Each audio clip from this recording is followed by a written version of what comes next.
troisième partie. Les lois normales de paramètres mu et sigma carré. Ou mu et sigma. Donc mu, c'est un nombre réel. Et sigma, c'est un nombre réel strictement positif. Définition. On dit qu'une variable aléatoire x suit une loi normale mu sigma carré lorsque la variable aléatoire t égale x moins mu sur sigma suit la loi normale 0, 1. Donc on va voir ce que ça veut dire exactement. Remarque, toutes les fonctions normales ont pour fonction de densité une courbe représentative en cloche. On constate que l'écart type est important. Plus la courbe de densité est évasée, plus le maximum est petit. Donc plus elle est large, si vous voulez, plus le maximum est petit. L'écart type signifie dispersion. Donc quand l'écart type est grand, les données elles sont très dispersées. Donc sur le dessin, on voit la courbe bleue, écart type 1,5, la courbe verte, écart type 1, et la courbe rouge, écart type 2. Vous voyez que ces trois courbes, elles ont un axe de symétrie, la droite d'équation x égale 4.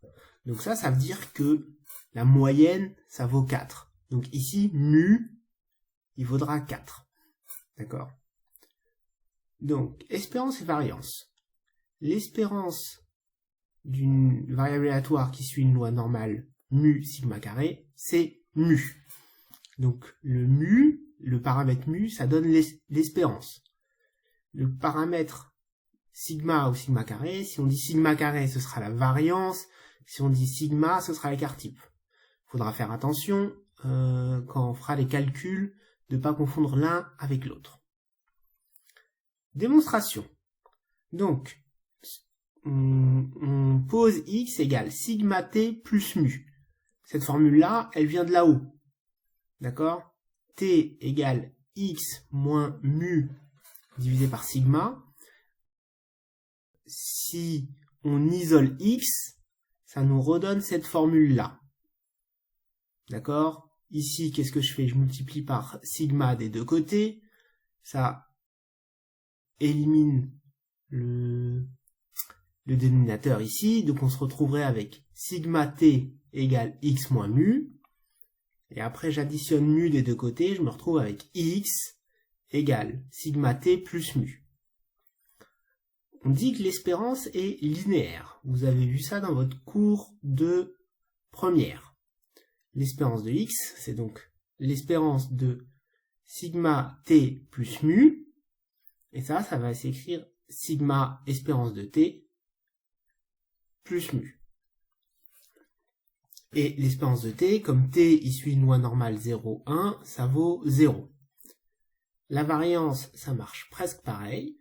On sait que le coefficient devant la variable aléatoire passe au carré. Et on sait que la variance d'une constante, c'est 0. Donc ici on trouve sigma carré. Et enfin, l'écart type, c'est racine de la variance. À la calculatrice, on va avoir soit normale frep à utiliser, ça sera pour calculer une proba, soit frac normal. Frac normal, c'est en gros utiliser c'est de la recherche d'antécédents si vous voulez. On connaît la proba et on cherche le réel cas. D'accord? Ça ressemble au corollaire du théorème des valeurs intermédiaires. Donc on a ce petit exemple-là. Je vous suggère de le faire à la calculatrice si vous ne l'avez pas encore fait. Et voilà. De temps en temps, vous verrez que rechercher le réel cas, ça va demander la calculatrice et ça va demander un petit calcul supplémentaire. Et enfin, dernier paragraphe, les intervalles 1, 2, 3 sigma. Donc, en fait, ça sert, c'est une conséquence un peu de cette histoire de retrouver un cas ou de sélection de population. C'est par exemple quand on a une moyenne mu, regardez les valeurs qui sont entre mu plus sigma et mu moins sigma, c'est-à-dire ce qui est en rouge foncé là, ça correspond à choisir 68% de la population.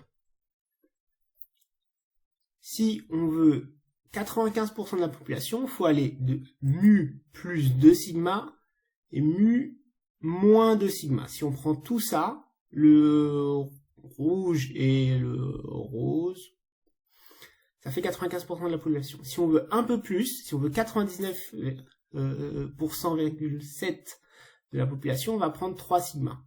D'accord? Donc, ça se démontre en revenant à la loi normale 0,1. Je rappelle, la loi normale 0,1, des fois on l'appelle centrée à cause du 0 et réduite à cause du 1.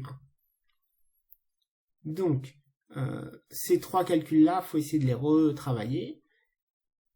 Donc, de passer de là à là, il faut faire moins mu sur les trois termes, puis diviser par sigma sur les trois termes. Et ici, pour passer de là à là, ben, c'est juste la définition de t. Et comment on trouve ça? Ben, à la calculatrice. Donc, ces trois valeurs sont vraiment essentielles à connaître par cœur, parce que des fois, dans l'énoncé, il y aura écrit 0,954, et ce sera à vous de deviner que c'est exactement cette formule.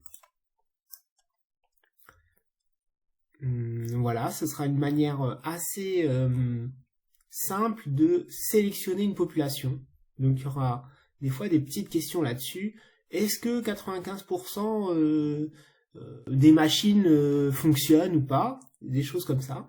Et on pourra avoir ce genre de réponse avec ces intervalles-là.